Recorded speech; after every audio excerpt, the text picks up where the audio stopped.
Rodação na medida que o tempo passa, em respeito a quem já está aqui desde o horário combinado. Bom, sejam todos muito bem-vindos. Meu nome é Vinícius Schurgli, sou diretor-presidente do Instituto do Legislativo Paulista e hoje a gente dá início a um ciclo, uma parceria bastante interessante entre a Fundação Getúlio Vargas e o Instituto do Legislativo Paulista. É um prazer para a gente ter aqui a professora Andréa Gozzetto, que vai trabalhar conosco um tema tão importante, né, que é a assessoria parlamentar. Isso faz parte de um ciclo de 3 encontros, e a gente estava aqui debatendo, aqui tanto nas coxias, mas estava aqui atrás da mesa do lado, aqui, sobre as possibilidades de a gente estender para outros encontros. Então, a gente vai sentar, vai conversar e vai ver se isso é possível ou não. Gostaria também de saudar as pessoas que nos acompanham através da TV Web, uma vez que também a gente está transmitindo essa palestra online, e a gente espera que também possa ser replicado aqui na casa e também na televisão, em outros horários. A professora tem um currículo sensacional, mas ela vai contar um pouco disso para vocês. Pós-doutora, vou colocar meu último título, né, pós-doutora em Administração Pública e Governo na Fundação Getúlio Vargas. A Fundação Getúlio Vargas é um lugar que eu tenho muito carinho, porque eu sou formado lá, fiz o mestrado lá, e saindo daqui eu vou para lá para ter aula do doutorado. Então, é um lugar que eu também faz parte da minha história. Então, sinta-se muito bem-vinda, que essa parceria possa ser uma parceria que a gente estenda para outros encontros. Essa casa é uma casa que também é de vocês. E espero que vocês tenham um ótimo encontro, um bom momento, lembrando sempre que temos aí a chance na nossa programação, vocês podem entrar no nosso site, a gente tem diversas formações que contribuem com a formação de vocês, sempre de maneira gratuita e fornecendo os devidos certificados. E só para não dizer que eu fiz, eu não deixei de fazer, meu especial agradecimento a toda a equipe do ILP, representada pela competentíssima Thaís Prado Horta, também a toda a comunicação nessa casa, Cibele Marques, Manuela Salo, Juan Freire e todos os outros, enfim, que se sintam devidamente cumprimentados através dessas pessoas que eu citei aqui. Então, aproveitem o encontro, usufruam, e nosso objetivo é esse. Então, seja muito bem-vinda. E conte para eles que tem uma surpresa, né? É verdade. Bom, boa tarde, tudo bem? Bom, eu nem sei dizer o prazer que eu sinto de estar aqui na Assembleia Legislativa do Estado de São Paulo, falando para um público tão interessante, tão importante, e eu acho que muitas vezes desprivilegiado, né? A figura do assessor parlamentar, muitas vezes, ela sofre algum tipo de preconceito e de desgaste, e, nesse sentido, a gente tem até aí mais parcerias com o próprio profissional de relações governamentais, que também sofre com algum preconceito por conta do fato de articular interesses, né? Articulação de interesses no Brasil parece que é um bicho de 7 cabeças, um grande crime, e isso é muito estranho, porque, afinal de contas, a nossa Constituição diz que esse é um país pluralista. Então, se é um sistema pluralista, se é democracia, são diversos grupos, esses grupos têm opiniões, têm pontos de vista diferentes e devem ser ouvidos pelos poderes, pelos parlamentares que representam esses grupos, né? Então, às vezes, é até estranho pensar sobre isso, que parece uma esquizofrenia, né? Mas de esquizofrenias o Brasil está cheio. E eu venho hoje com o intuito de apresentar aqui para este público específico. Primeiro, agradecer, né, todos vocês por terem vindo, agradecer a casa, agradecer o Vinícius, o Matheus, a Cibele, a Thaís, todo mundo que me recebeu de braços abertos quando eu trouxe essa ideia desse ciclo de palestras. Porque relações governamentais é algo que a gente precisa conhecer melhor e discutir mais, né? Porque o lobby e o advocacy são instrumentos de representação de interesses legais e legítimos no âmbito de uma democracia representativa como a nossa, né? E eu tenho trabalhado já com esse tema há muito tempo. Eu estudo lobby no Brasil desde 1999, já caminhei um pouco. Tenho acompanhado também a comunidade de interesses do Brasil já desde 1999, e fico muito feliz em saber que a gente tem grandes avanços para contar, né? Nós estamos caminhando, muitos dizem que lentamente, mas o avanço é claro, né? E eu acho que é o mais importante, ele é consistente. Eu acho que essa é a questão mais importante. O brasileiro realmente reafirma a sua opção pela democracia, né? Bom, então, voltando ali para a questão das apresentações, o Vinícius já contou um pouco sobre o que eu estudei, né? Agora, eu queria contar um pouquinho para vocês o que eu faço no momento, né? Eu sou coordenadora acadêmica do MBA em Relações Governamentais da Fundação Getúlio Vargas. Eu estou lotada no Instituto de Desenvolvimento Educacional, que é a escola da GV que cuida especificamente da educação executiva, né? Esse curso teve início em 2015, então foi iniciativa de alguns colegas, eu e mais 3 colegas. Nós criamos esse curso, e aqui em São Paulo ele já está na quarta turma, em Brasília na 5ª. Rio de Janeiro a gente acabou de iniciar o curso lá, né? E é muito interessante porque a gente já tem mais de 100 alunos formados, e o intuito desse curso é justamente trazer mais profissionalismo para a área de representação de interesses, né? Justamente para a gente se livrar de todas as mazelas que a gente lê no jornal todos os dias. Então, o intuito é esse, é trazer mais qualificação e mais profissionalismo para uma área que é muito carente, né? Porque não existe um curso específico, não existe um curso de graduação, por exemplo, que capacite completamente uma pessoa a fazer relações governamentais ou assessoria parlamentar, né? Mas existem algumas habilidades que são essenciais. Então, hoje, o que eu resolvi fazer aqui, né? O título da palestra é Assessoria Parlamentar e Relações Governamentais, um novo horizonte. O meu intuito aqui é mostrar para esse público bastante específico, que são os assessores parlamentares, que existem muito mais sinergias do que talvez vocês imaginem entre a função de assessoria parlamentar e a função de relações governamentais. Então, a gente vai começar discutindo o que são relações governamentais, por que relações governamentais é importante, né?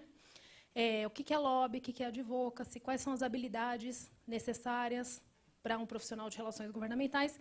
E aí, conforme eu vou falando, eu espero que vocês consigam ir se colocando dentro desses papéis e pensando, poxa vida, mas no meu dia a dia, eu também tenho que usar essa habilidade. Essa habilidade é algo que realmente, para mim, é importante no meu trabalho. Para a gente ir descobrindo juntos aqui quais são essas convergências, né? Eu acho que tem muito mais convergência do que divergência. A grande diferença é que o assessor parlamentar, ele normalmente é o alvo das relações governamentais. Então, a gente está falando aqui de 2 profissionais que basicamente fazem a mesma coisa, só que em posições diferentes. O assessor parlamentar está de um lado da mesa e o Helgov está do outro lado da mesa. O que eu estou sugerindo aqui? Que esses lugares eles são intercambiáveis.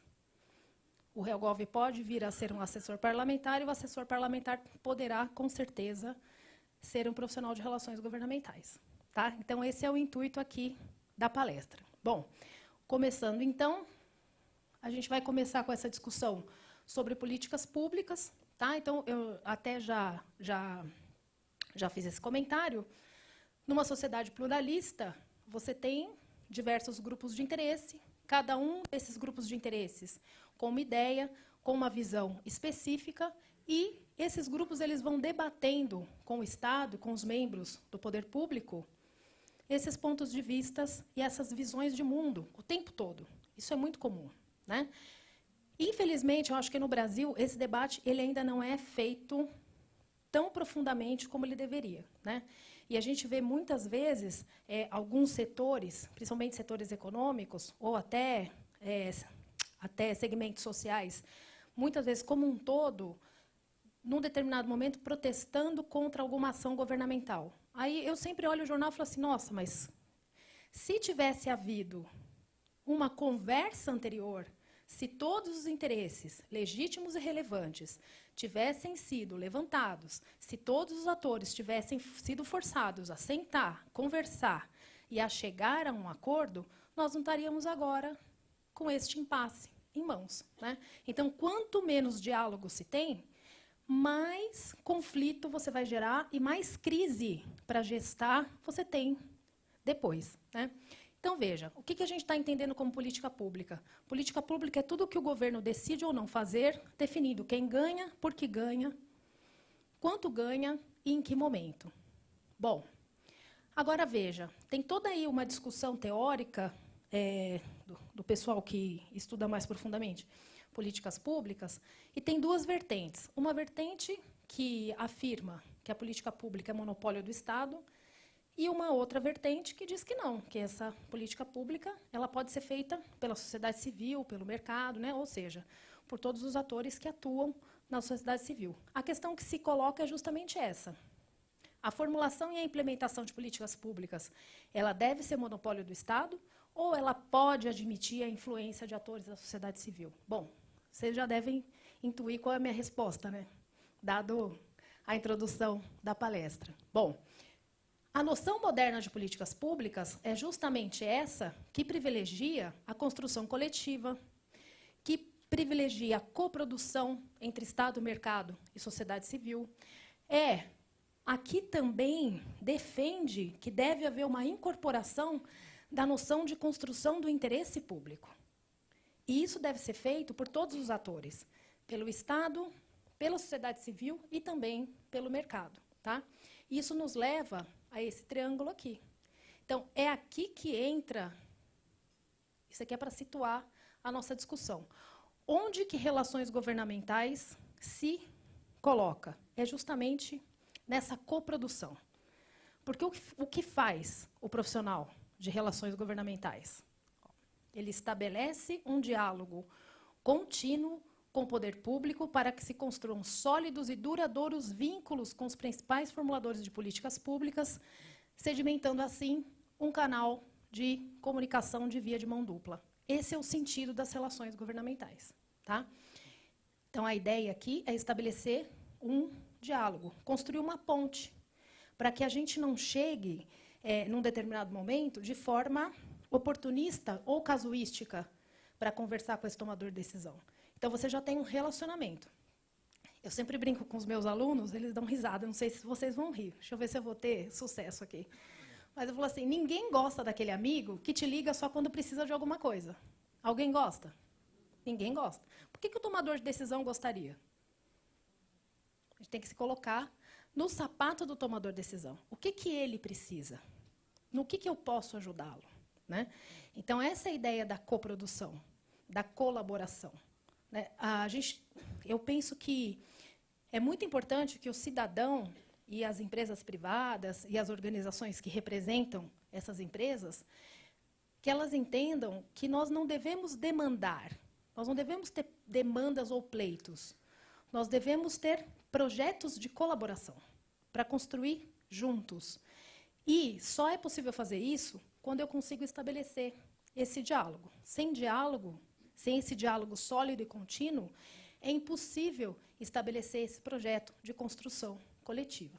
Bom, e quais são os elementos chaves das relações governamentais? Não necessariamente um profissional de relações governamentais ele vai estar sempre fazendo lobby e sempre fazendo advocacy. Tá? Existem algumas peculiaridades, eu vou mostrar para vocês, mas a diferença, só para situar, a grande diferença entre relações institucionais e relações governamentais é que, em relações governamentais, o meu stakeholder principal, ou seja, a minha parte interessada principal, é o governo. Por que eu vou conversar com o governo? Em algum momento, eu quero influenciar o processo decisório. Né? Se eu estou fazendo isso de forma direta, eu estou fazendo lobby. Se eu preciso de outros atores para me ajudar a construir uma agenda com esse tomador de decisão, ou pressioná-lo para que ele entenda que aquele tema é importante, eu estou fazendo advocacy. Tá? Então, são diferenças aí, existe muita polêmica, principalmente conceitual, né? Principalmente com relação à advocacy. Aqui a gente tem duas faces da mesma moeda. O lobby é muito mal visto. Você tem um estigma de marginalidade incrível, né? Já construído há 50 anos, com relação a esse termo. Acho difícil, inclusive, que a gente consiga arrefecer esse estigma de marginalidade. Né? E o advocacy, por outro lado, ele é um conceito em disputa. Todo mundo agora faz advocacy. Será? Eu tenho minhas dúvidas. Né? Então, vamos ver o que é cada uma dessas coisas. Olha aqui. Como é que eu entendo o lobby? Tá? Lobby, para mim, é defesa de interesses junto a membros do poder público que podem tomar decisões referentes às políticas, apagou ali, às políticas públicas. Então, quando eu estou fazendo lobby, eu estou fazendo o quê? Uma pressão direta junto ao tomador de decisão para defender determinado interesse, que pode ser meu, pode ser da minha empresa, pode ser da minha ONG, pode ser do movimento social do qual eu faço parte. Tá? Uma questão que é interessante a gente colocar. Como eu entendo o lobby como defesa de interesses, esse lobby ele pode ser lícito ou ele pode ser ilícito. O lobby ilícito, a gente conversa sobre ele aqui? Não. É ilícito. Já tem, inclusive, todo um arcabouço jurídico, já tem lei, já tem penalidade específica. Não é aqui o lugar de falar de lobby ilícito. A gente pode deixar os jornalistas falando sobre isso, que eles adoram, né? A gente vai falar aqui de lobby lícito. Então, como é que eu defendo interesses? Tem estratégia, tem tática, né? Tem todo um planejamento estratégico que se faz para defender bem um interesse ou uma causa. E é justamente isso que a gente ensina lá no MBA em Relações Governamentais. Como é que eu planejo, como que eu organizo, como é que eu planejo, como é que eu executo, quais são as ferramentas que eu tenho à minha disposição para fazer com que o tomador de decisão não só ouça, porque ouvir todo mundo pode ouvir, mas eu quero que esse tomador de decisão leve em consideração a minha opinião, o meu ponto de vista. E, para isso, eu preciso trabalhar um pouco mais. Não basta, única e exclusivamente, fazer uma visita de vez em quando, me apresentar a minha organização e apresentar o que a gente defende. Precisa de um pouquinho mais de esforço e energia. O advocacy, por outro lado, é a defesa de causas, realizada tipicamente por organizações da sociedade civil, que engajam e mobilizam a opinião pública para influenciar os tomadores de decisão. Tá? Então, veja, que aí a gente está fazendo uma diferenciação. Lobby é defesa de interesses, advocacy é defesa de causas. Bom, aqui eu fiz um quadro comparativo para ficar mais claro. Então, veja bem, se no lobby os interesses são particularistas, isso é pelo menos o que diz o senso comum, e aí é muito interessante a gente ter contato, inclusive, com toda uma literatura que já existe na ciência política e discute o que é interesse público, né? Então, o interesse público, gente, é algo muito plástico. Qualquer coisa pode ser transformada em interesse público. Depende de como você faz isso. Como é que você constrói sua narrativa, né? Então, distinguir lobby e advocacy única e exclusivamente por conta de uma percepção de um interesse particularista é muito superficial, tá? Então, a gente vai mais a fundo. Normalmente, no lobby, se usam estratégias e táticas que privilegiam um contato direto com o tomador de decisão, que é o que a gente chama de corpo a corpo, tá? Ou a pressão, propriamente dita. Enquanto, no advocacy, esses contatos são indiretos. E aí é que eu acho que mora efetivamente a diferença entre lobby e advocacy. A pergunta não é quem pode fazer advocacy, mas é por que fazer advocacy. Então, vou deixar isso mais claro. Se eu já tenho acesso, se eu já mapeei, se eu já acompanho, se eu já conheço e se eu já tenho acesso aos tomadores de decisão daquele processo específico, por que eu vou construir uma campanha de advocacy? Para sensibilizar a opinião pública, engajar as pessoas, mobilizar, fazer com que essas pessoas entrem em contato com esse tomador de decisão, para fazer algo que eu já tenho feito. Ou eu não estou tendo sucesso no que eu já estou fazendo, que é o lobby, meu lobby pode não estar dando certo. Aquele tomador de decisão ele não se sensibilizou com o meu ponto de vista. Ele não entendeu o quão urgente é aquilo. Tudo bem, aí eu posso lançar a mão do advocacy. Agora, se a minha ação está bem organizada, ela está bem planejada, eu estou obtendo resultados, o tomador de decisão me ouve, entende meu ponto de vista e, de certa forma, está tomando uma decisão muito alinhada aos meus interesses, por que eu vou lançar a mão do advocacy? Custa tempo, custa dinheiro. E, para fazer advocacy, eu tenho que ter legitimidade. Não é qualquer um que se lança nas redes sociais dizendo que defende determinada causa e sai ileso. O advocacy exige legitimidade e representatividade, tá? Porque é um tipo de... Os grupos que fazem advocacy, eles se auto-autorizam. Eles escolhem a causa. É o contrário. Na representação eleitoral, somos nós que escolhemos o nosso representante. No advocacy, é o representante que escolhe o representado. Tá? Isso gera um debate muito forte sobre legitimidade e representatividade. Tá? Então, tem aí um calcanhar de Aquiles. O advocacy tem um calcanhar de Aquiles. Ao mesmo tempo que a grande vantagem é ter uma causa com a qual as pessoas se sensibilizam, o calcanhar de Aquiles é a legitimidade e a representatividade do grupo que defende aquela causa. Tá? Então, a pergunta que eu sempre sugiro para o pessoal que está construindo planos de ação e fala assim, agora aqui eu vou construir uma campanha de advocacy. Eu falo, peraí, por quê? A primeira pergunta é essa, por que eu vou usar advocacy? Tá? Não é se eu posso usar, todo mundo pode. A questão é, por que eu vou usar? Eu tenho estofo para fazer advocacy? Essa que é a questão. Eu me sustento numa campanha de advocacy? Porque é muito diferente fazer uma campanha de lobby e fazer uma campanha de advocacy. Tá? Uma coisa é você marcar uma série de reuniões com diversos tomadores de decisão, tanto no executivo quanto no legislativo. A outra é uma coisa muito diferente é você fazer uma campanha de vídeo viral, que vai, hoje em dia, ainda mais por conta do WhatsApp, que vai ter uma dimensão absurdamente grande, né? E vai despertar todo tipo de reação. E as reações hoje, elas são levadas a público. Né? A gente pode esquecer, hoje a gente tem Twitter, a gente tem Facebook. Né? Não fica só mais no boca a boca. Então, é algo que é preciso ser pensado. Tá? Então, voltando aqui. No lobby, a pressão é direta sobre o tomador de decisão, e no advocacy, eu preciso mobilizar a opinião pública para incidir sobre o tomador de decisão indiretamente. Tá?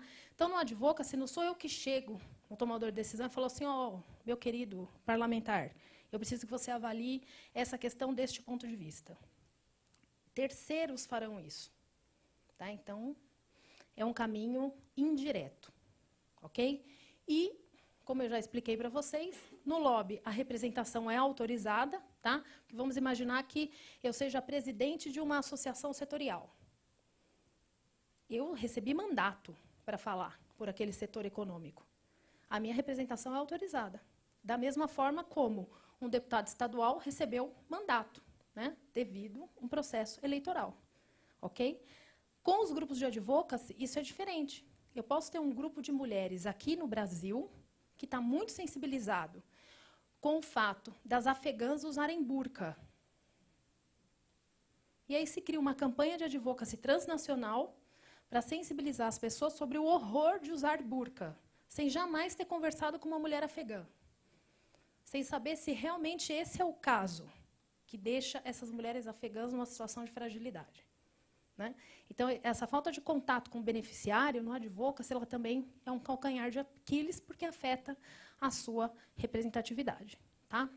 Então, essas questões elas precisam ser levadas em consideração. Bom, e aqui, nesse slide, eu mostro para vocês o seguinte, que tanto lobby, né, relações governamentais, lobby, advocacy, são ações legítimas. As pessoas confundem muito, falam assim, o lobby é ilegal porque não é regulamentado.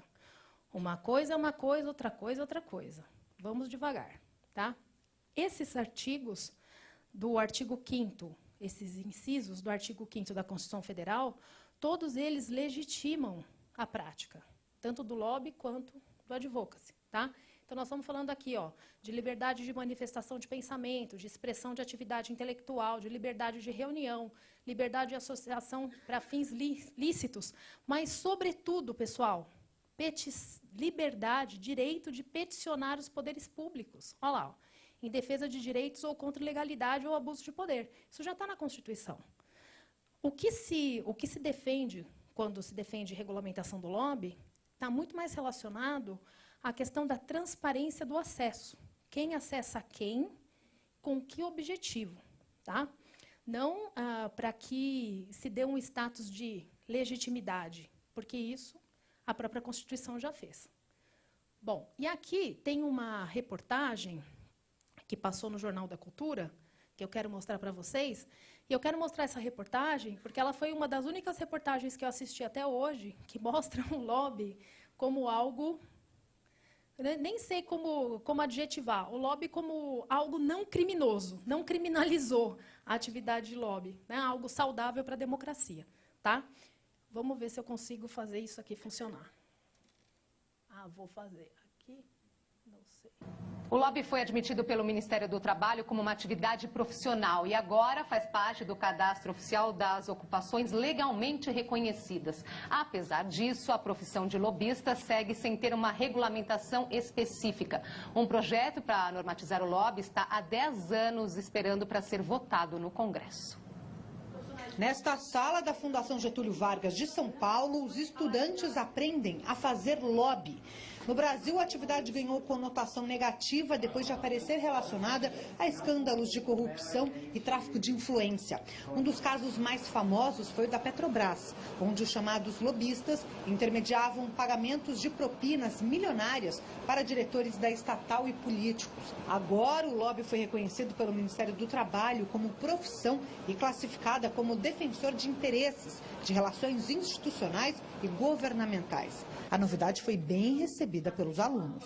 Quanto mais profissionais levando as suas informações a partir dos seus interesses, mais legítima e mais democrática vai ser a decisão desse tomador. A gente tem que entender que lobby é defesa de interesses junto a membros do poder público que podem tomar uma decisão. Todos nós, todo ser humano tem um interesse. E a gente defende, não defende esse interesse? O lobista não tem uma formação específica. Ele é um profissional que tem muitas informações da empresa ou do setor em que atua e usa os dados junto ao poder público em busca de oportunidades. Em democracias já consolidadas, como a norte-americana, por exemplo, a regulamentação da atividade existe desde a década de 40. No Brasil, a profissão foi reconhecida, mas ainda não foi normatizada. Quando um representante da indústria farmacêutica vai a uma clínica dentária ou a um hospital para apresentar os produtos, ele está fazendo lobby. Um projeto para regular a atividade aguarda há mais de 10 anos para ser votado no Congresso, ainda sem previsão para entrar em pauta. A regulamentação deve trazer mais transparência à carreira. Então, quando essa regulamentação não existe, essas relações podem acontecer, mas nós não sabemos exatamente o que está sendo falado, o que está sendo negociado. Então, quando se regulamenta, passa a haver uma série de obrigações, uma série de coisas que se pode fazer e que, não se pode fazer. Como colocou aí, a gente não sabe exatamente o que se pode fazer, o que não se pode fazer, porque não há uma regulamentação. Será isso é o que explica não ter uma regulamentação, é o que explica tudo que nós assistimos nos últimos tempos? Não, é que precisa separar uma coisa de outra. Uma coisa é o petrolão, outra coisa é lobby. Paro por aqui, já estou satisfeita. Fico satisfeita com isso.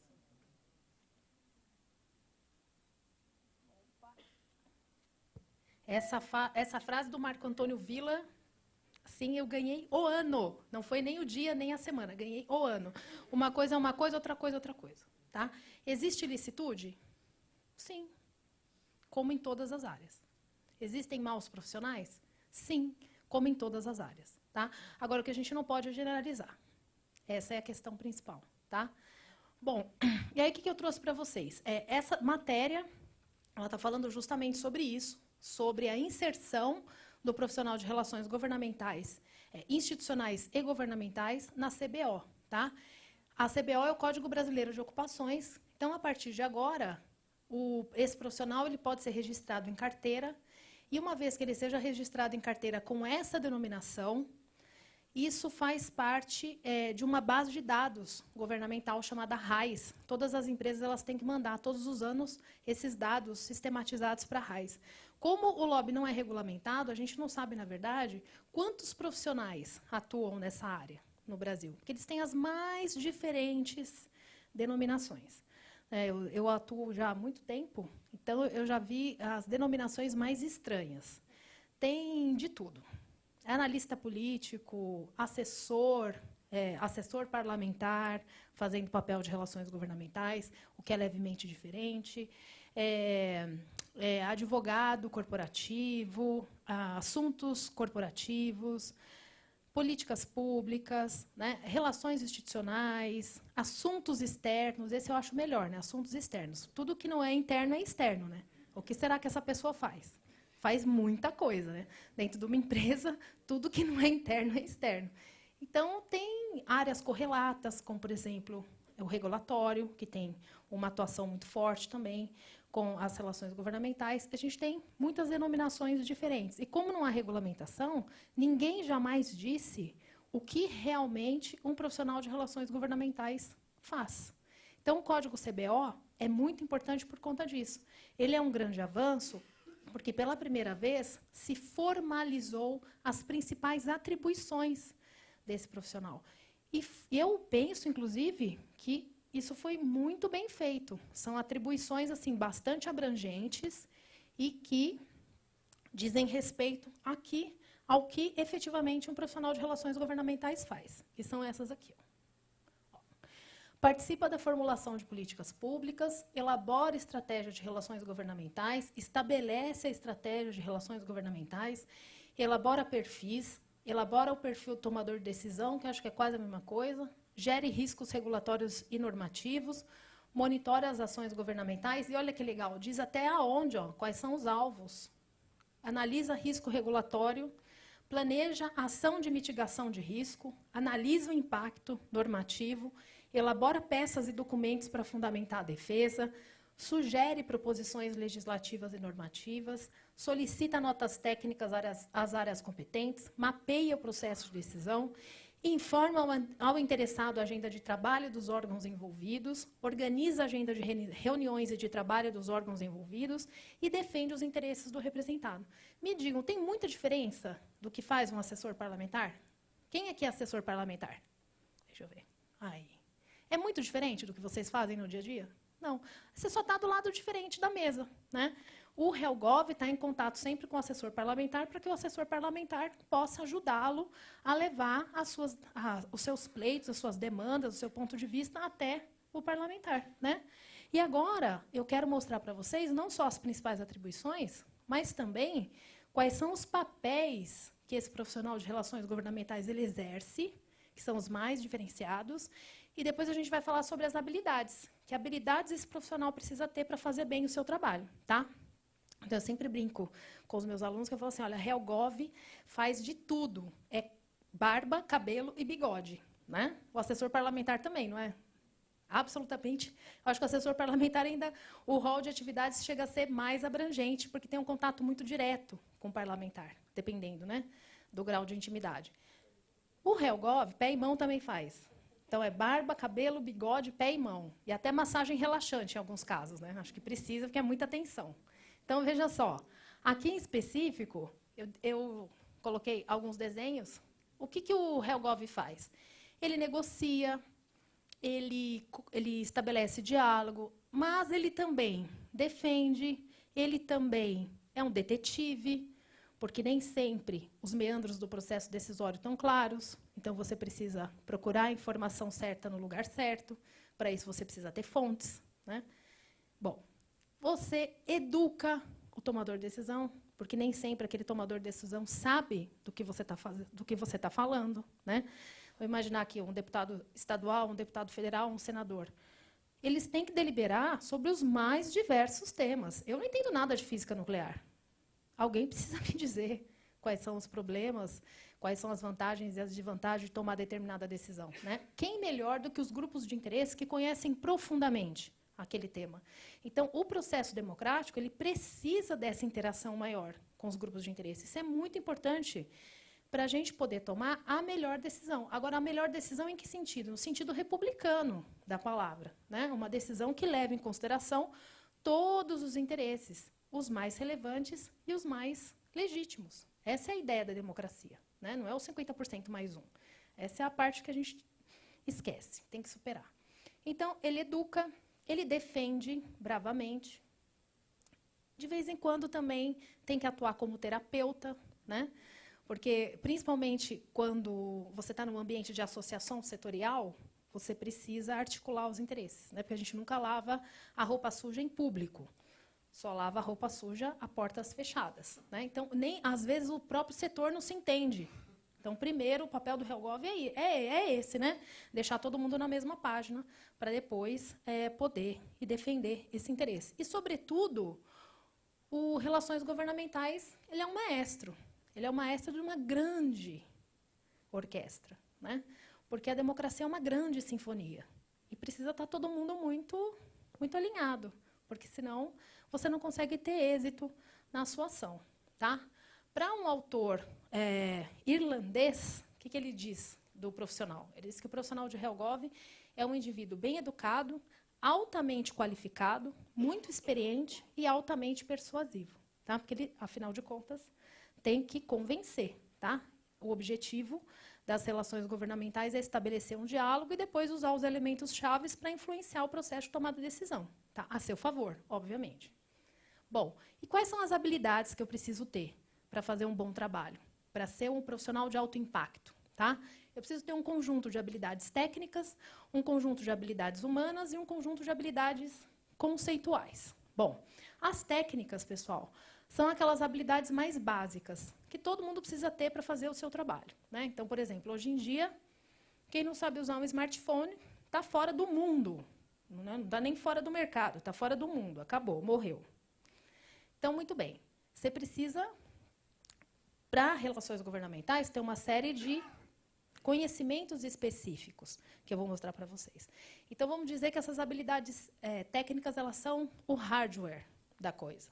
Tá? É o que você precisa saber com relação a instrumentos para poder fazer o seu trabalho bem feito. As habilidades humanas.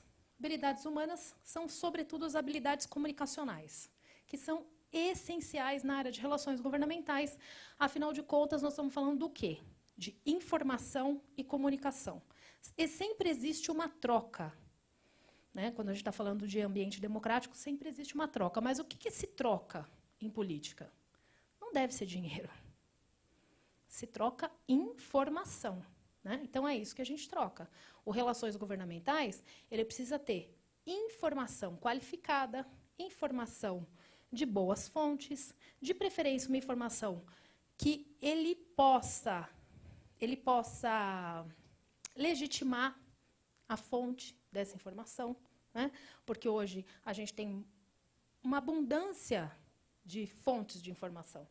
Então, uma coisa que acontece muito e está relacionado, inclusive, àquela construção do interesse público que eu estava comentando com vocês, que pode ser uma bala, um tiro que saiu pela culatra, é você não ter honestidade quando você está falando com o tomador de decisão com relação à informação que você está levando. Você pode levar uma informação enviesada demais e chegar para o tomador de decisão e falar assim, olha, isso aqui é tudo que existe. Eu te garanto. Muito bem, você sai, outro grupo entra na sala do tomador de decisão, apresenta uma outra pesquisa que traz outros resultados e o tomador de decisão perdeu a confiança em você. Então, confiança é essencial nessa área. Se o tomador de decisão perdeu a confiança, acabou a sua reputação. E reputação é tudo. É o que simplesmente baliza toda a área de relações governamentais. Tá? É um profissional que realmente ele se alicerça na sua reputação. E que reputação é essa? De ser um bom comunicador? De ser uma pessoa que pensa estrategicamente? Para o tomador de decisão, não. Talvez para os seus pares isso seja importante. Mas para o tomador de decisão, a reputação do HelGov, ela é aferida a partir do grau de conhecimento e do nível de informação que ele pode trazer sobre determinado tema. Né? Então, assim, eu até brinco com o pessoal, falo assim, que tem uma... Eu gosto de falar sobre isso, mas eu sempre esqueço o tema, mas tem... Como é que é? Peraí. Sinal aparente... Não tem na lei de acesso à informação sinal aparente de enriquecimento? Então, eu adaptei. Sinal aparente de influência. O que é um sinal aparente de influência? Quando você não precisa mais gastar sua sola de sapato para ir atrás de tomador de decisão. Quando o tomador de decisão entende que você é um interlocutor qualificado e ele vem procurar você, ou procurar o seu grupo, em busca de informações sobre determinado tema, beleza, você está fazendo direitinho o seu trabalho. Você tem muita reputação. Né? Então, isso é essencial. É nesse nível que a gente precisa chegar quando a gente está falando de relações governamentais. Tá? Bom, e aí a gente tem as habilidades conceituais. As habilidades conceituais, elas são mais relacionadas para níveis gerenciais e elas têm mais relação com um conhecimento sistêmico sobre o processo decisório, sobre o setor da economia, né? É uma visão mais abrangente, aquela pessoa que consegue construir um quadro geral sobre o processo e sobre o sistema. Bom, vamos ver o rol de habilidades aqui. Então, para relações governamentais, o que um profissional de relações governamentais precisa saber, obrigatoriamente, tá? Essas são as habilidades que vão ser requeridas dele. Políticas setoriais, processo decisório, processo legislativo, técnicas de negociação, argumentação e redação. Isso é fundamental. Então, a pessoa que não tem essas ferramentas aqui, dificilmente ela vai conseguir ser um profissional de relações governamentais exitoso. Com relação às habilidades humanas, comunicação, uma forte habilidade de comunicação, observação, audição, isso aqui é muito importante. Normalmente, quando se fala de defesa, é um ato mais agressivo, mais assertivo, né?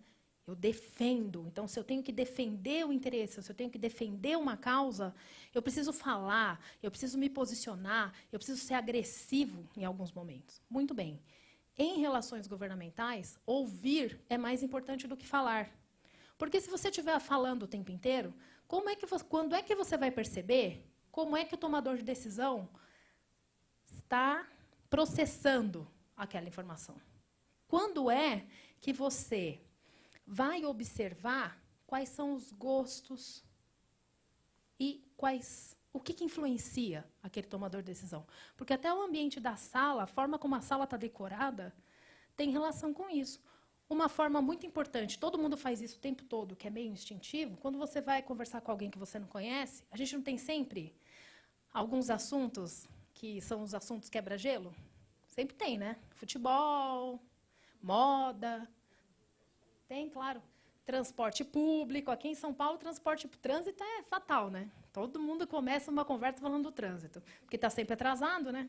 Então, já chega se desculpando porque está atrasado e fala sobre mobilidade pública. Muito bem. Se eu entro na sala, por exemplo, de um deputado estadual e observo tudo, então, observação e audição estão conectados.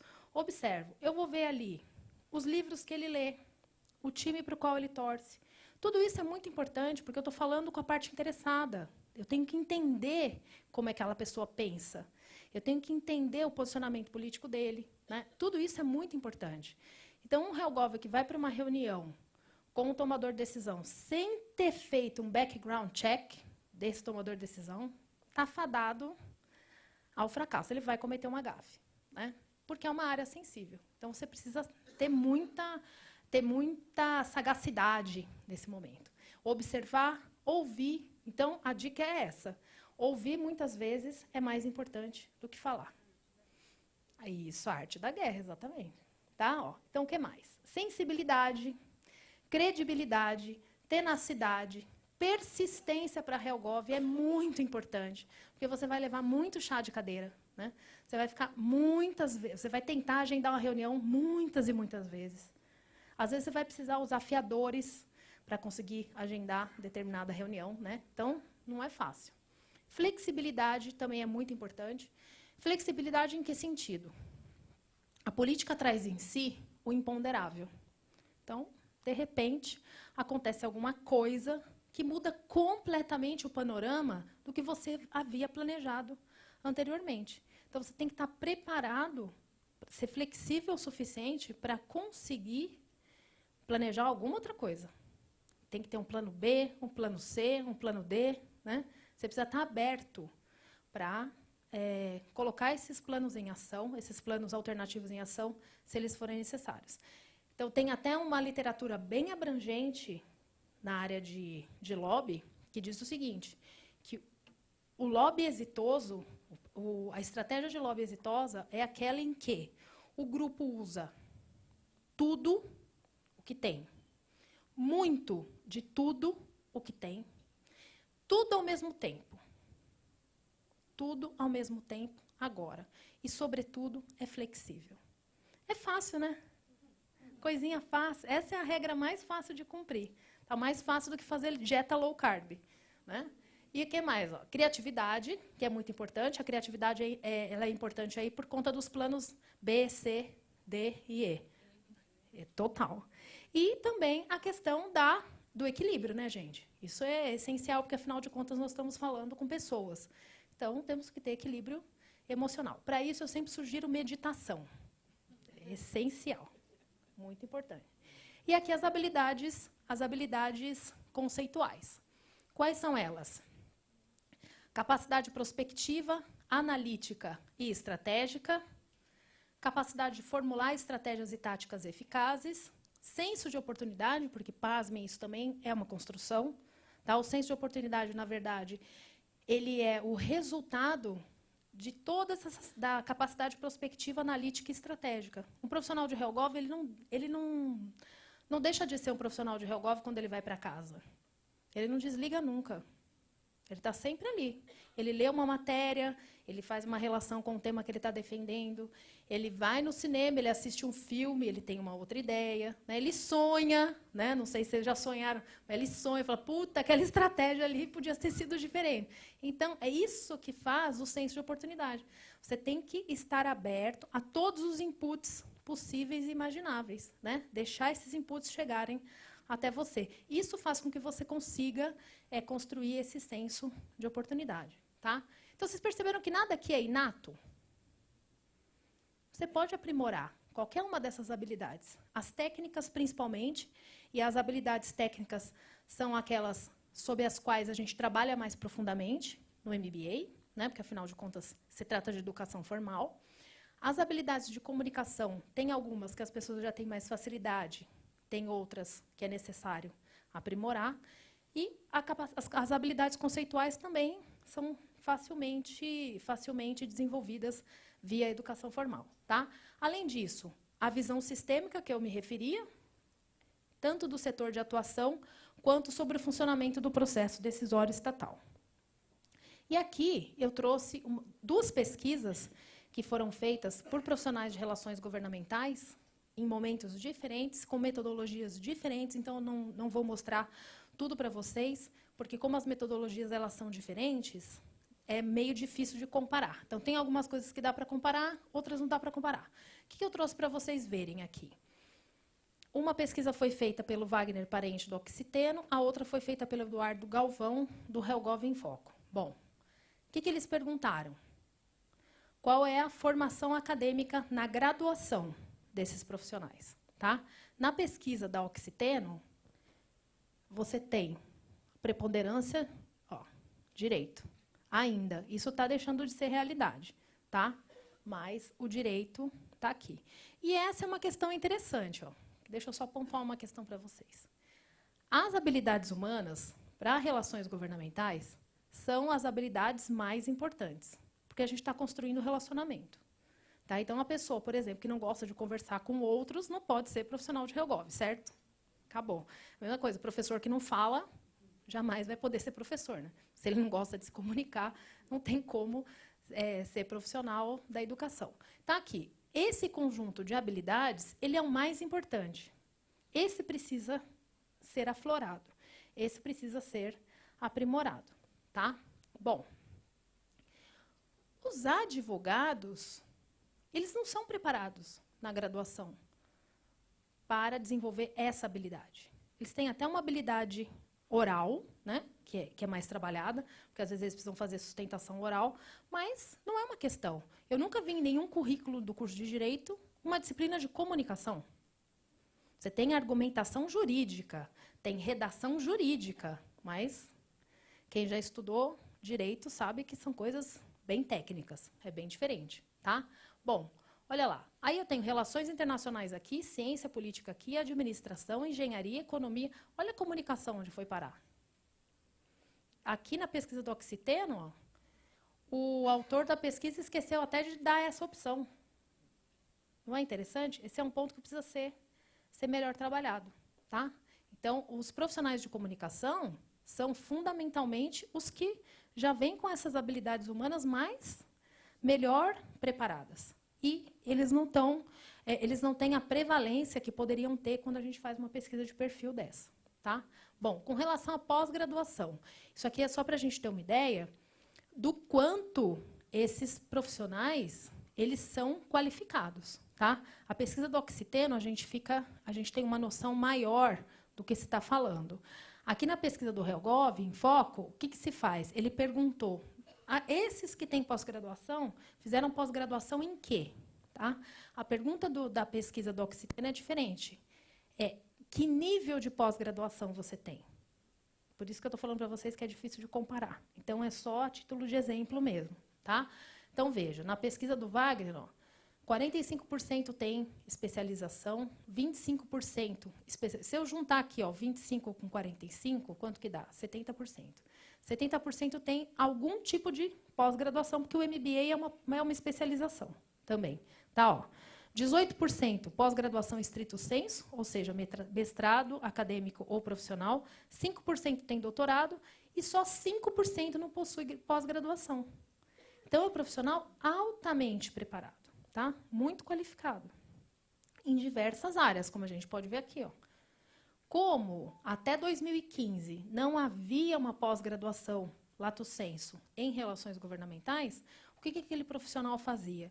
Ele ia se especializar no tema que ele defendia, na política setorial na qual ele trabalhava. Tá?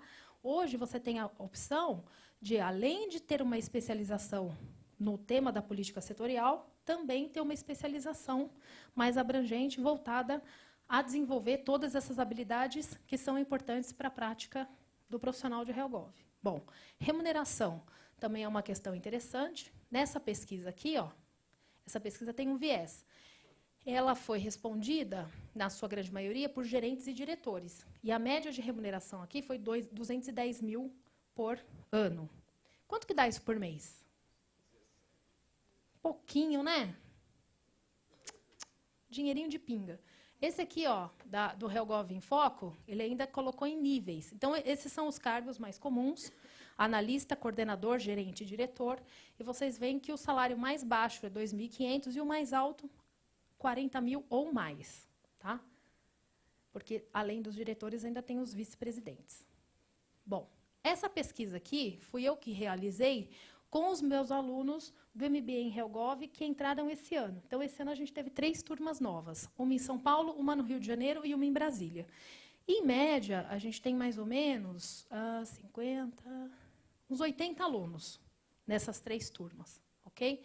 Aqui nessa pesquisa, 51 responderam. Qual a sua remuneração anual bruta? Entre 61 mil e 120 mil por ano. Isso vai dar ali uns 8, 9 mil. Tá? Então, o que a gente entende? Quem que faz um MBA em relações governamentais? Quem faz uma pós-graduação em relações governamentais é aquele que está querendo sair de um cargo de analista, coordenador e ir para a gerência. Para depois da gerência, passar para a diretoria e etc. e tal. Tá? Então, isso é um bom salário, se você levar em consideração que o cara é analista. Tá? Então, a maioria aqui é analista. E eu tenho aqui, 10% que ganha mais de 480 mil por mês. Esses são os diretores. Oi? Por ano, é. Ai, por ano. Nossa, por mês ia ser demais, né? Acho que nem um grande especulador da Bolsa. Bom, esses têm. Beleza. Só de pensar naquelas 9 famílias que o Itaú pagou 9 bilhões, né? Dá para entender que tem gente que tem esse dinheiro. Talvez não sejamos nós, mas tem gente que tem. Beleza. Então, aqui, mais de 480 mil por mês. É um salário bastante... por ano. Eu estou enfocada com esse negócio do mês. É que é pobre. Pobre só pensa em salário mensal. É uma tragédia. Tá? Então, esse aí é por ano. Beleza. 9,80%. De 51, é bastante coisa. E aqui, só para a gente encerrar essa discussão inicial, com a chegada do meu amigo Rodrigo Navarro, que eu vou passar a palavra para ele, chegou na hora certinho. Último slide, Rodrigo. Eu tenho aqui, essa pergunta aqui muito legal, eu achei muito interessante. Eu coloquei uma pergunta assim: classifique suas características pessoais em forte ou fraco, conforme listadas abaixo. O verde é forte, o azul é fraco. Tá? Capacidade de ouvir. Todo mundo sabe ouvir, até parece, né? O povo ouve muito, né? Muito. Capacidade de observar. capacidade de relacionamento, cortesia. Não dirige em São Paulo. Ó, não dirige. Não, o verde é forte. Nessa pesquisa é. Agora, eu queria encerrar minha fala mostrando isso aqui para vocês. Ó. Honestidade e integridade. Sem exceção, 100% para todo mundo. Ou seja, há luz no fim do túnel. Né? Essa é a ideia. Eu acho que quando a gente se aprofunda, quando a gente se qualifica, quando a gente vai em busca de um grau de excelência maior, a democracia ganha. O processo decisório, a abertura do processo decisório. Então, o importante é que a gente aprenda, e nós estamos numa curva de aprendizagem, todo mundo aprenda junto como é que faz para que as decisões públicas elas sejam cada vez mais em pró do interesse público. Só que primeiro a gente precisa entender o que é o interesse público. O brasileiro precisa construir coletivamente esse interesse público. O que é interesse público para nós? O que a gente ataca primeiro e o que efetivamente a gente ataca? Porque tem muita coisa errada nesse país. Tá? Bom, e aí eu quero convidá-los para conhecer com mais atenção. Essa é a página da FGV, do MBA Executivo em Economia e Gestão, Relações Governamentais. Vocês podem fazer toda uma pesquisa. Aqui, ó, nessas abinhas, vocês vão ver todas as informações necessárias, objetivo, público-alvo, programa. A gente tem disciplinas muito interessantes. Tá?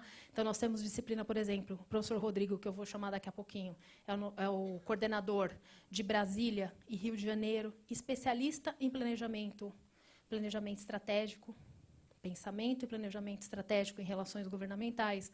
Nós temos várias disciplinas de comunicação, tá? Como, por exemplo, comunicação e gestão de crise. Nós temos disciplinas de construção de cenários e análise de risco político. Tá? Não é risco econômico, é risco político. Nós temos uma série de disciplinas. Eu sou professora da primeira disciplina do MBA, que é Fundamentos Teóricos de Relações Governamentais. Gerenciamento de projetos, que é super importante, porque, afinal de contas, todos nós somos gerentes de projetos, né? Nossa vida é nosso projeto. Então, a gente precisava usar melhor essas ferramentas. Tem uma série, sistema tributário brasileiro, sistema político brasileiro, né? Direito regulatório, que também é muito importante para a gente entender como é que a regulação acontece. Então, são 18 disciplinas. Reputação, negociação, né? Reputação corporativa, construção de imagem. Tem uma disciplina muito legal que aqui em São Paulo vai ser ministrada por um Master Coach, que é influência, como é que chama, Rodrigo?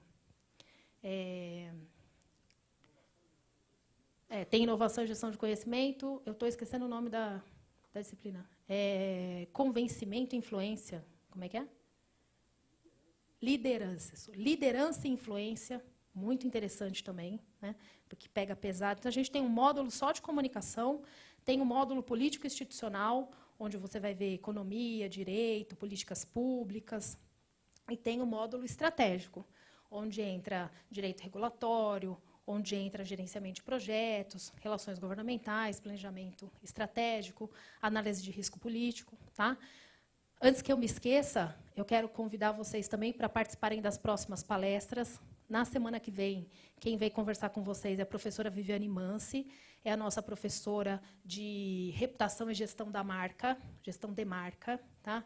Ela é gerente global em comunicação da Votorantim Cimentos, tem uma longa trajetória na área de relações governamentais, e ela vem falar sobre a relação entre política e redes sociais. Quem influencia quem? Tá? Então, vai ser aqui também, na Alesp, no mesmo bate-horário, no mesmo bate-local. Depois, na outra semana, quem vem falar com vocês é o Rogério Schmidt, que é o nosso professor de cenários...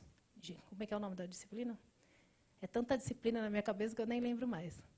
Cenários e análise de risco. Tá? Então, ele vem conversar um pouco com vocês sobre o que será que vai acontecer nas eleições de 2018 e quais são as ferramentas que a gente tem à nossa disposição para construir esse cenário e analisar risco político. Tá? Então, essas são as três palestras que a gente está trazendo nesse ciclo, em específico, mas depois, para o próximo semestre, tem mais. E, por último, eu queria mostrar para vocês que lá na GV a gente tem também, além do MBA, que é um MBA de 432 horas, né? Então, você sai com um diploma certificado pela Escola de Economia de São Paulo, que é a escola de economia melhor conceituada no Brasil. Nós temos esse curso de curta duração também, que é bem interessante, que eu coordeno, que é o Advocacy Políticas Públicas. Então, é um curso de curta duração, são 64 horas, onde a gente discute todas as estratégias e as possíveis e imagináveis para que você consiga dar visibilidade para a sua causa, tá? E trazer a mudança social que é necessária.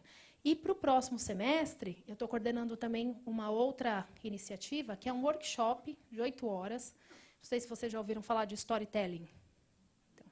Não, storytelling é uma técnica da comunicação. Você comunica contando uma história, que é a coisa mais ancestral que existe, né? E a gente tem esse workshop com 2 profissionais sensacionais, que é o Marcelo Dueck, que tem uma empresa, uma agência de publicidade, que só utiliza storytelling como técnica, e um cineasta e roteirista chamado Henry Grazinoli, que, inclusive, acabou de lançar um documentário sensacional que eu indico a vocês, se chama Um Novo Capitalismo, que ele faz um road trip aqui pelo mundo para conversar com empreendedores sociais, né? Esse documentário, inclusive, está à disposição na Netflix, lançou na sexta-feira passada. Tá? Então, esses são os profissionais que vão facilitar esse workshop, e ele vai acontecer, se não me engano, em setembro. Também lá na página da GV, vocês têm todas essas informações. Tá bom? Eu vou passar a palavra para o professor Rodrigo. Venha cá, Rodrigo.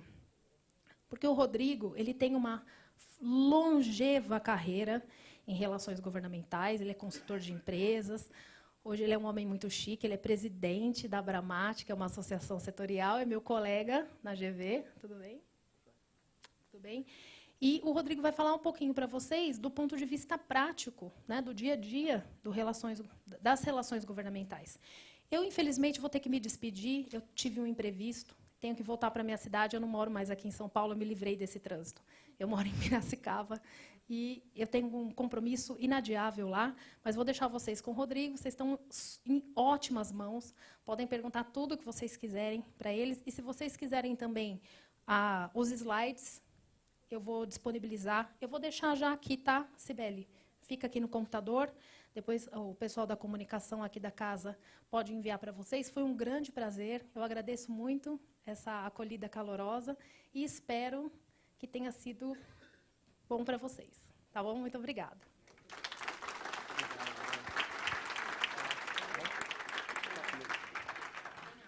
Pessoal, prometo ser rápido. O André me pediu aqui para dar uma palavrinha com vocês. Eu vou compartilhar um pouco e com o viés da minha disciplina, que é de estratégia, né? Como ela falou, eu coordeno esse MBA de Relações Governamentais da FGV, que nós lançamos juntos em 2015, no Rio e em Brasília.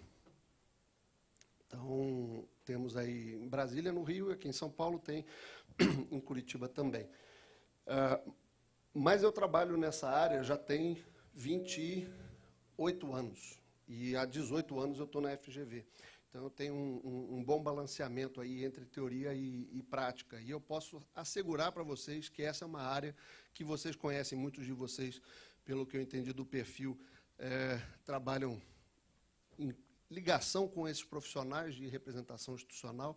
Muitos de vocês também trabalham do outro lado da mesa, recebendo esses pedidos, né, e pleitos, etc. E garanto que vocês algum dia já se viram numa situação de querer ajudar, querer atender um pleito, mas o pleito está tão fraco, ou tão irregular, ou tão pedindo alguma coisa tão mal feito que não dá nem para atender. Quer dizer, e isso é uma característica. Ao longo do tempo, esse profissional que trabalha com relacionamento institucional e governamental, ele tinha um requisito que era ter um bom network, conhecer pessoas, né, uma rede de contatos boa.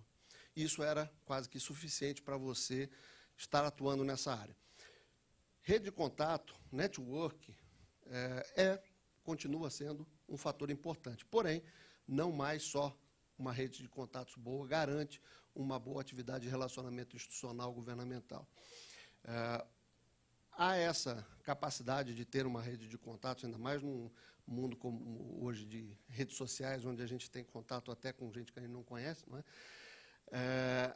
Veio também se somar a questão importante também, que a gente tem a ênfase, que é o conhecimento específico. É o conhecimento específico, é capacitação.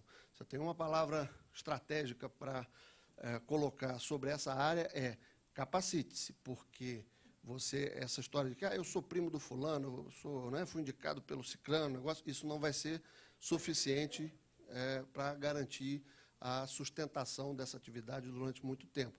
Vai ficar nesse caminho aí aquele que for capacitado. E essa capacitação não precisa ser necessariamente um MBA, um curso de 64 horas, é uma palestra, é um ensino à distância, tudo isso é capacitação, é esse somatório. Não quer dizer que tenha faz esse curso que está beleza. Não, não é isso, não é só isso. Né? Mas, hoje em dia, a gente tem acesso a muita informação. Então, basta saber procurar e a gente tem aí o que não falta é informação. Né? Então, essa questão do conhecimento específico, da capacitação, ela veio se somar a essa questão da rede de contatos. Tá certo? E um terceiro componente é a experiência. Essa é uma atividade que muitos de vocês já devem fazer há muito tempo do outro lado da mesa, né? E essa experiência conta muito.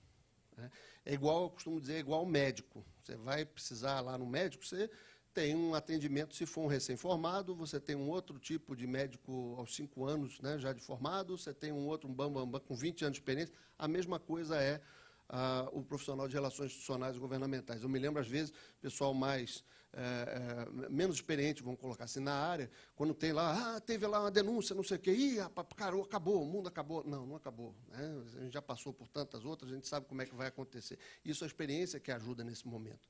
Né? Então, experiência, network e capacitação seria um primeiro ponto que eu colocaria para vocês em termos de sugestão, em termos de recomendação de ampliar os conhecimentos nessa área. Uma outra coisa que eu costumo dizer também é a própria valoração desse profissional. O mundo tem visto que, vamos colocar do ponto de vista das empresas, num momento, do ponto de vista dos governos, num outro momento, mas, de qualquer jeito, está sendo valorizado mais essa área de relacionamento institucional. Ter um bom relacionamento institucional empresa-governo não é chegar e dar um dinheiro lá, isso é uma propina, isso é uma irregularidade, isso é um mal feito, isso é punível com as leis que a gente tem. Não é isso. É você construir em conjunto. E aí a palavra-chave, para ir se somando aquela questão, aquela primeira palavrinha da capacitação, é a cocriação de valor. É o valor percebido cocriado, ou seja, não é o valor que é só para a empresa. Né? Senhor deputado, senhor parlamentar, senhor ministro, tome essa decisão que vai ser uma boa para a minha empresa. É fraco. Estou olhando só o meu umbigo.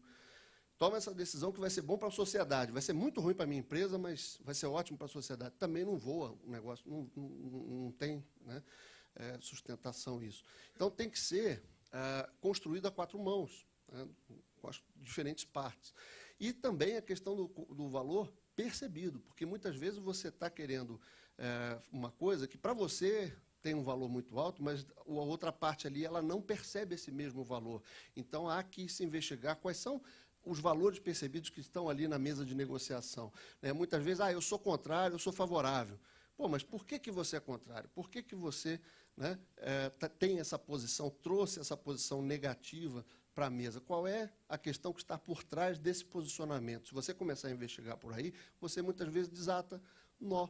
Né? Porque, às vezes, as pessoas querem as mesmas coisas, mas os caminhos para chegar lá são diferentes. Então, essa é uma outra questão da cocriação de valor percebido, que eu posso colocar do ponto de vista estratégico.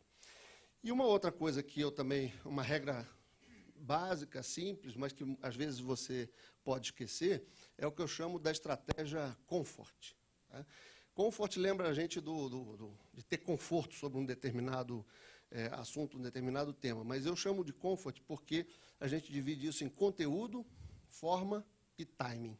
Ou seja, são 3 pontos que a gente tem que adequar quando a gente está levando uma proposição, por exemplo, para frente. Primeiro, o conteúdo. É um conteúdo meritório? É um conteúdo tecnicamente correto? Eticamente correto? Eu estou confortável, olha aí a palavra, em defender esse ponto de vista? Né? Eu sou uma indústria farmacêutica, esse remédio aqui vai matar um monte de gente, mas vai deixar a empresa cheia da grana. Pô, vamos lá em frente. Não, não vamos, pô. Né? Não vamos. Então, estou confortável com esse tema do conteúdo, tecnicamente, eticamente, etc. Beleza, ponto 1. Ponto 2, a forma. Como é que eu vou entregar esse conteúdo? Que está validado, que é importante, que é interessante. Se eu estou ali encontrando um parlamentar no elevador, né, o americano tem uma palavra lá do elevator pitch, né, você tem 30 segundos para passar a sua ideia. Não adianta eu chegar com 500 documentos para mostrar para ele naquele momento, a forma está errada. Né? Eu posso chegar e falar, senhor parlamentar, o senhor tem no seu chefe de gabinete, quem é o seu chefe de gabinete? Lá está aqui o meu cartão. Quem que eu posso procurar para apresentar subsídios àquela informação que vai ser importante no projeto que o senhor é relator, por exemplo? Fala lá com o Fabinho. Tá bom. Aí eu vou lá, falo com o Fabinho. Aí sim, eu tenho pendrive, eu tenho livro, eu tenho artigo, eu tenho documento. Aí eu consigo falar lá com o Fabinho, mas não é com o parlamentar naquele momento. Né? E, às vezes, assim, eu posso passar para ele, olha, os 3 pontos principais que eu gostaria que o senhor entendesse é esse, esse e esse. Pronto, 3, não mais do que isso. A forma como eu vou apresentar, então, é muito importante também. E o terceiro ponto é o timing, que pode deixar tudo a perder. Né? O timing errado, a proposta pode ser até um conteúdo legal, eticamente, conteúdo tecnicamente viável. A forma pode estar ok, mas o timing não é o adequado. Por exemplo, nesse momento, para qualquer nível de governo, prefeitura, Estado ou governo federal, se eu levar uma proposta de uma desoneração fiscal, um pedido de incentivo, um pedido de redução de impostos, você acha que vai funcionar? Claro que não, tem que segurar, não adianta. Pode ser a coisa mais fantástica do mundo, mas, nesse momento, as chances são que esse movimento não vai dar certo. Está aí um bom exemplo, a gente está vendo, vamos colocar no escopo do governo federal, mas desde o final do ano passado, o setor automotivo, que tem um lobby muito pesado, que sabe fazer um lobby muito bem, está esperando o regime automotivo ser aprovado e não foi aprovado ainda. Né? E, nesse processo, se falou muito com o Ministério da Indústria e Comércio, mais de 100 reuniões foram conduzidas, só que chegou no Ministério da Fazenda, que tem a chave do qual, falou, não, peraí, incentivo fiscal, não podemos dar isso agora não, segura aí.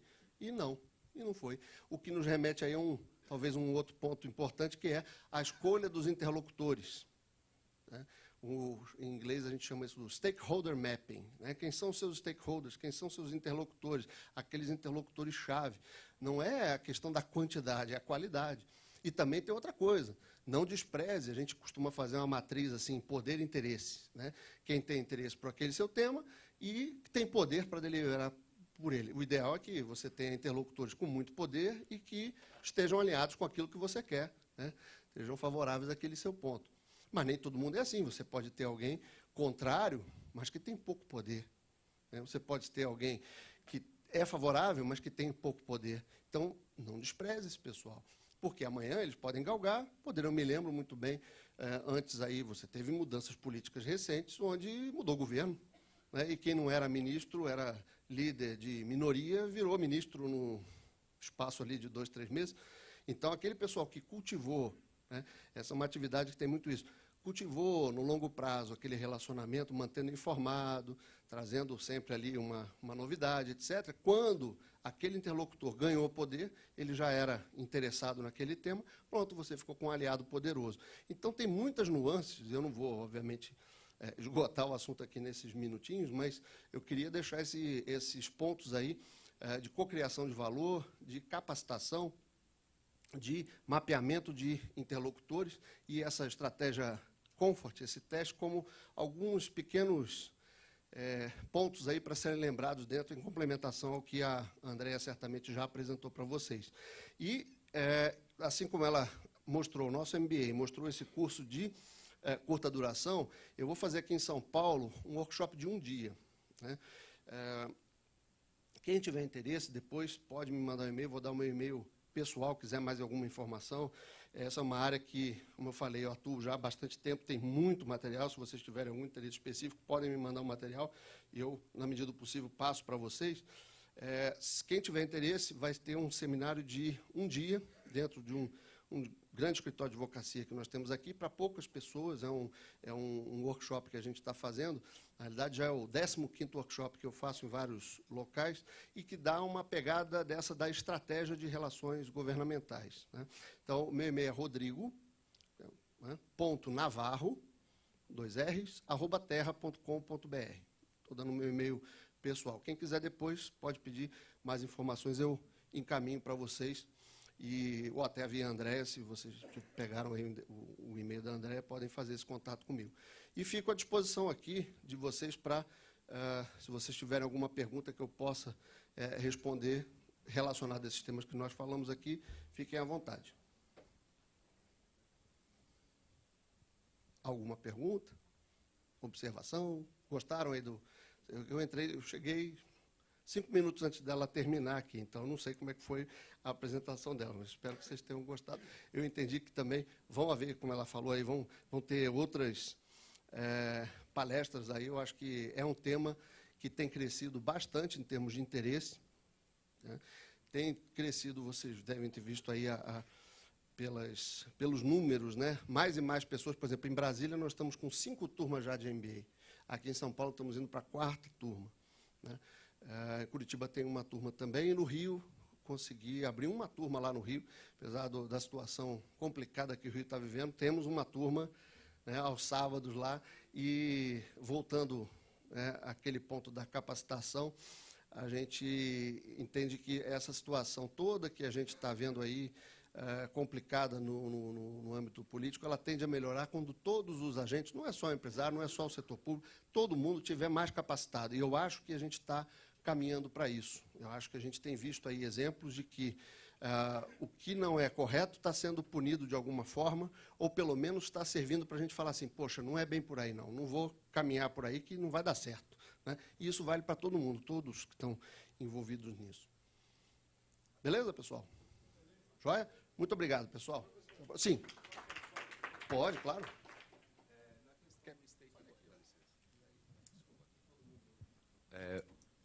Boa tarde a todos. Na questão dos stakeholders, há uma definição prévia de quem será esses interlocutores e qual é a definição de estratégia para que seja a pessoa melhor qualificada para dar essas informações? Primeiro, a definição do próprio stakeholder ela foi variando ao longo do tempo, né? Passou assim de uma coisa do tipo a visão empresarial, quer dizer, são aqueles interlocutores que são importantes para a empresa, são aqueles interlocutores que têm alguma conexão com a empresa de alguma forma, né?